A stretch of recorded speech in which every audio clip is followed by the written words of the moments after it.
Steve and Jill here. Hello. Welcome to the Land Academy Show, entertaining land investment talk. I'm Steve and Jack Butella. And I'm Jill DeWitt, broadcasting from gorgeous Southern California. Today, Jill and I talk about it takes about 2 years to get good traction in anything that's worthwhile. It's true. Sometimes longer, That scares a lot depending of what it people. is. Like some does. professions and... It sounds daunting, It's 2018 now. Right. What do you mean it takes this? So in 2020, I'm going to actually start making money or doing well at this? No, that's not what I mean at all. It just means that, in every project that you've ever taken on, school is a good example because everybody can relate to it. There's a point where it's like, wow, this is hard. I'm not sure I can do this. In the beginning. Yeah, and then you do it and a couple times and you're like, okay, I got it. I think I got it. Maybe it's a fluke. Maybe it's a one-off. Maybe I got lucky. I'm not sure. I'll try it again and see. But at some point, you're like, you've solved about 10 problems. You're doing well. And you take a look back. For me, it's like looking at the bank balance. It's like, you know what? Maybe I've got this worked out. Mm-hmm. That usually happens for me like in 2 years on any big project. But before we get into it, let's take a question posted by one of our members on the landacademy.com online community. It's free. Okay. Matt asks, this is a good one too. So I'm going to read the question and then there's little parts where people weighed in on it. So we have like kind of part of the whole thread here, which is awesome. Thank That's you, kind of the point to this whole question, I think, is it's the reason I included it over a lot of other ones. It's a really good use of landinvestors.com. That's true. Which is our online community. Matt asks, hey guys, I have a deal that I'm about to pull the trigger on, but it's a step out of my traditional purchase criteria. I bought all small infill lots up until now, about 20 total. This one is $10,000 and 10 acres without physical access. I made a 3 to 4 minute video to make it easy for you. If you wouldn't mind watching that and let me know if you think it's an issue or if you think it's fine, and if you have any advice on final due diligence that I should be completing before proceeding. And then you put a link for the actual video in the thread. If you want to watch the video, go to landinvestors.com and just keyword search whatever something unique is in this whole thing, like Matt. Or the website that he posted it on is called Useloom, Useloom. Just keyword search that, and you'll be able to find the link to the video and watch it if you want to. And see the whole thread. Yeah. Yep. I can't wait to hear what everyone has to say. Here are some of my side questions that I have. The sellers say it's behind a locked gate, so I don't know if I'll be able to get a photographer in there before we open escrow. Does that concern anyone? I think it's fine, but I'd like photos before it's closed, or at least before it's listed. What other due diligence would you do? I plan to double check on what the deal is with wells are in the specific area, Good. Septic for the area, and zoning. The taxes are okay, and I'm closing with title. So that's all good because this is a higher price deal. Mm-hmm. And then here's a little bit down in the posting. It says, from Matt, update, I found the easement in the legal of the deed, so it's there. That's good, so we know there's access. So there's legal access to the property. That's 90% of the battle, maybe 95%. And then the last line that's in here is one of our members, Luke, who weighed in on this whole thread. And he said, Matt, sounds like you got this one.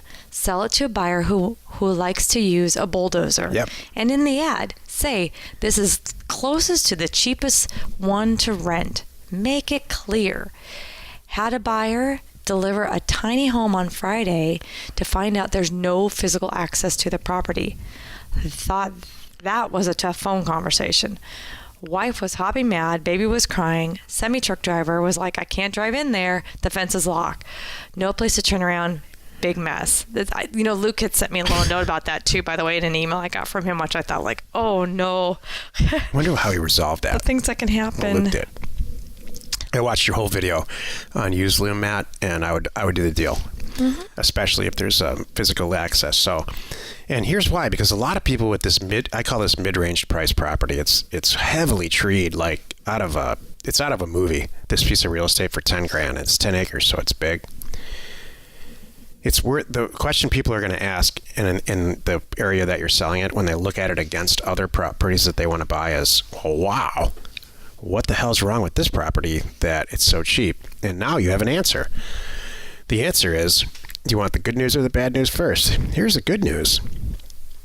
It has physical access, and here it is. Here it's platted and the whole thing, but I don't feel like hiring a bulldozer guy to put it in there and do the whole thing. But maybe you're that guy. So yeah, my loss is your gain.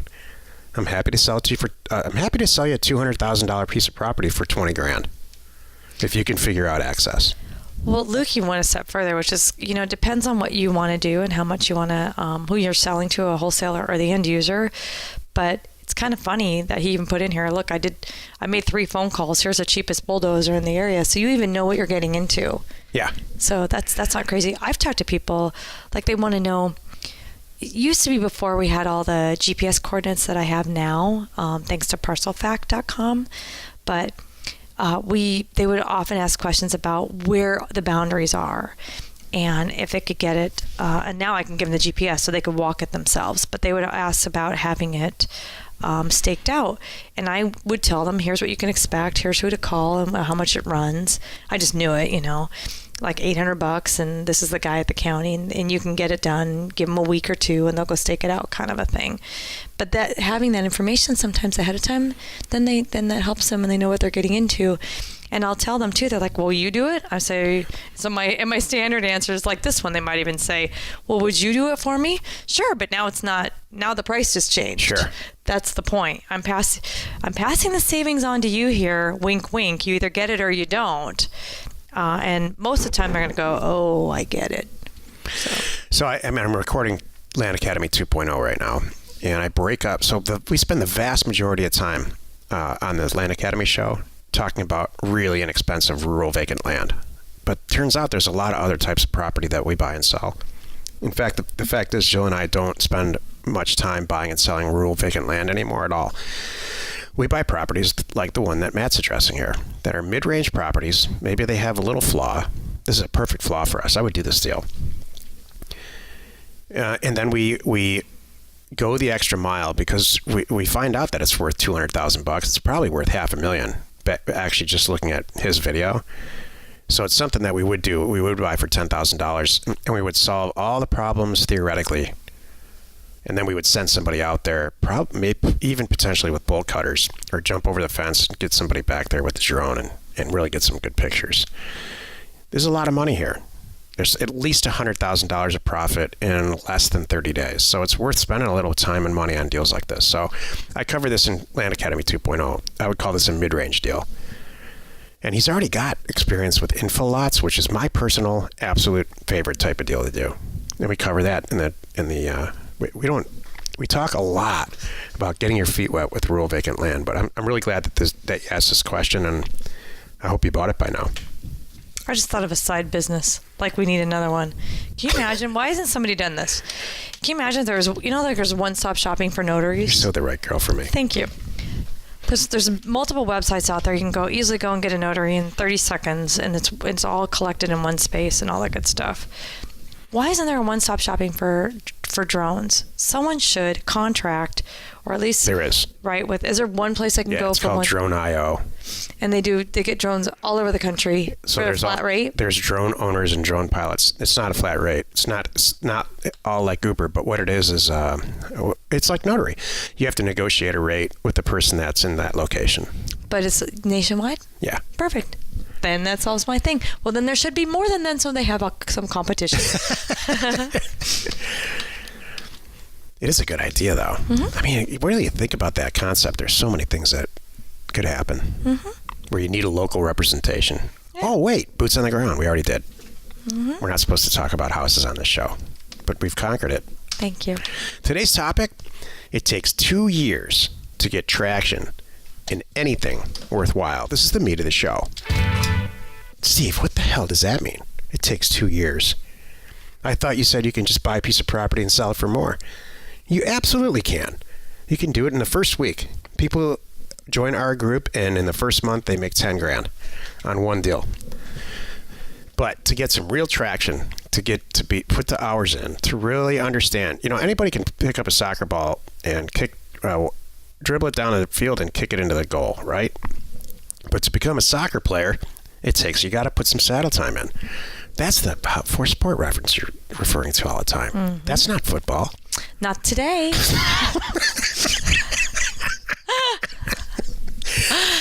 To really sit down and have a good conversation with yourself, like I said earlier, it takes a couple years.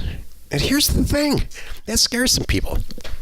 2 years from now, it's going to be 2 years from now anyway. If you're 24, you're going to be 26. So what? You're going to be 26 anyway.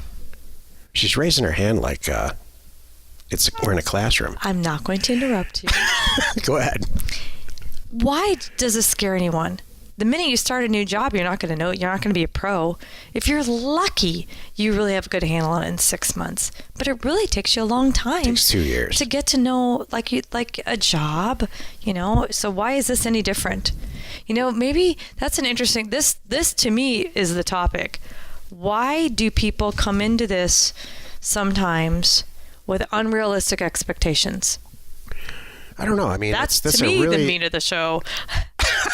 That is the meat of the show. You're right. Yeah. I don't know, Jill. I can't answer that. You come in thinking you're going to be perfect. No. You're never going to make a mistake. No. It's not going to be hard. No. You're not going to have to work at it. No. It's going to come easy and overnight just because I have the program. No. Comes back to my Eddie Van Halen's guitar kind of thing too. Yeah. You could take lessons from a pro. Doesn't mean you're going to be a pro. You got to put the time in and the energy. There's a couple things, and it's got to be a good fit.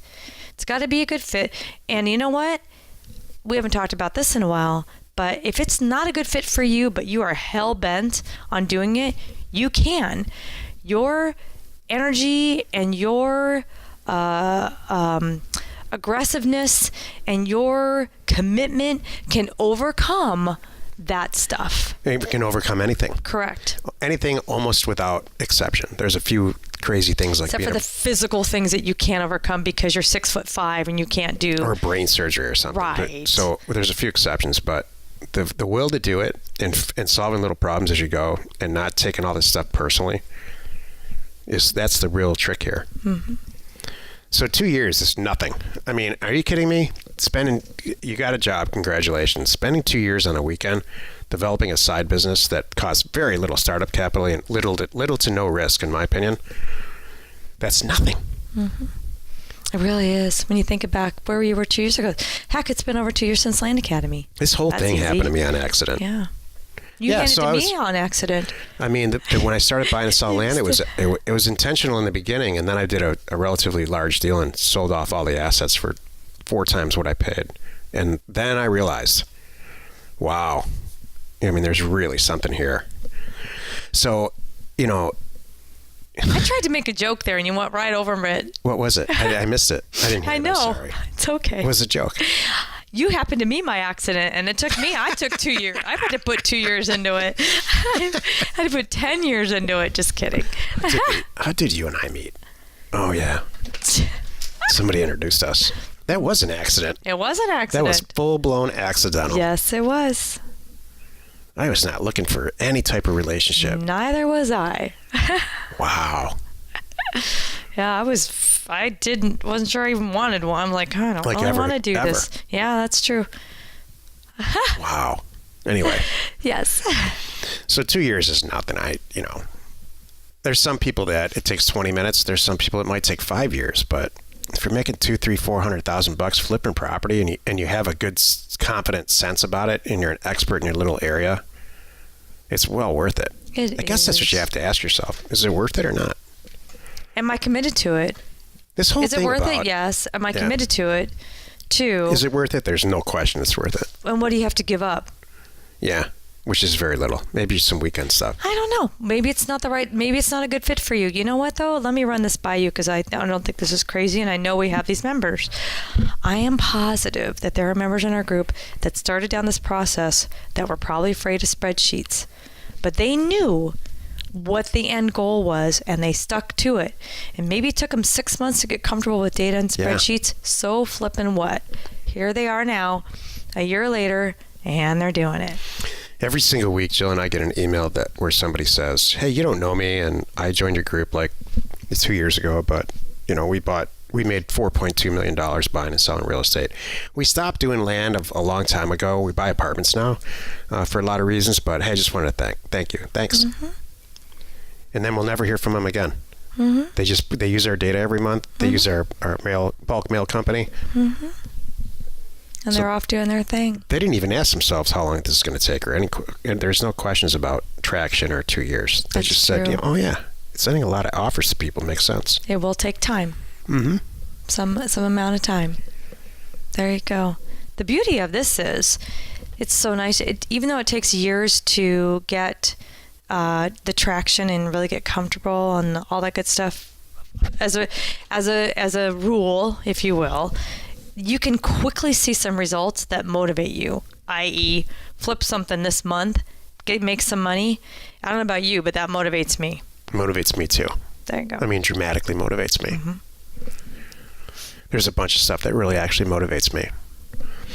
Here's one thing that motivates me that we never talk about.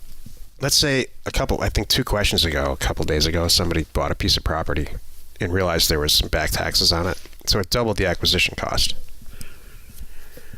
Is he going to die? Is this a catastrophic bankruptcy situation? No. Let's say you buy a house.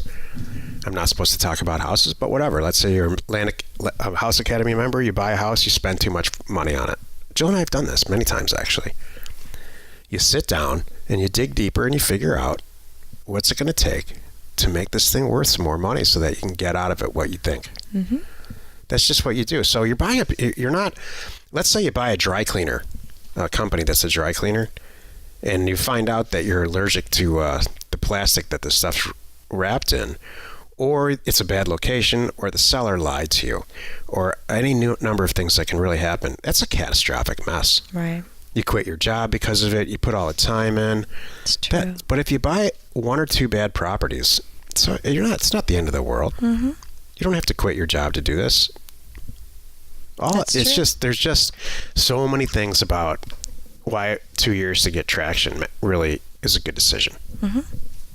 Very true. Join us tomorrow for another interesting episode where we discuss this should actually come naturally to you, not forced. And we can help with that. Yeah. And we answer your questions posted on our free online community, which you can find off our website, landacademy.com. You are not alone in your real estate ambition.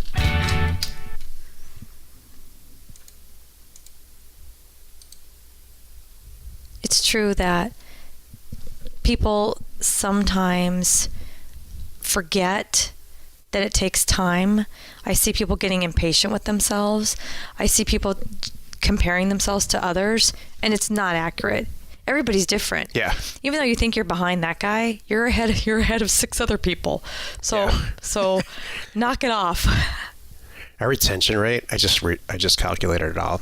Our group retention rate for people who sign up and then don't actually follow through with it is less than 3% now. Wait a minute.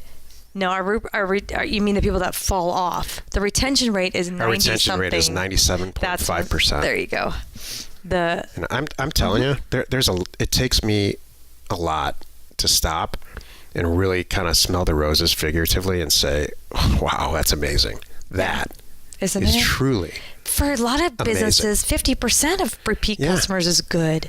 I mean, come on. Since we started, our retention rate is now dropped lower than 3. Retention rate is high. It's higher than 97%. Right. It's always been really, really high. Thank you. And I think a lot of it I attribute it to is trying, like the show and everything that we're doing. We want to provide a bunch of education and everything up front for free, so you know what you're getting into, you know exactly what to expect, you know what's involved, and you're not going to pull the trigger unless you know this is for you. Right. And it kind of ties into the next show. It sure does. It does. Share the fun by subscribing on iTunes or wherever you are listening. And while you're at it, rate us there, please. We are Steve and Jill. Information and inspiration to buy undervalued property.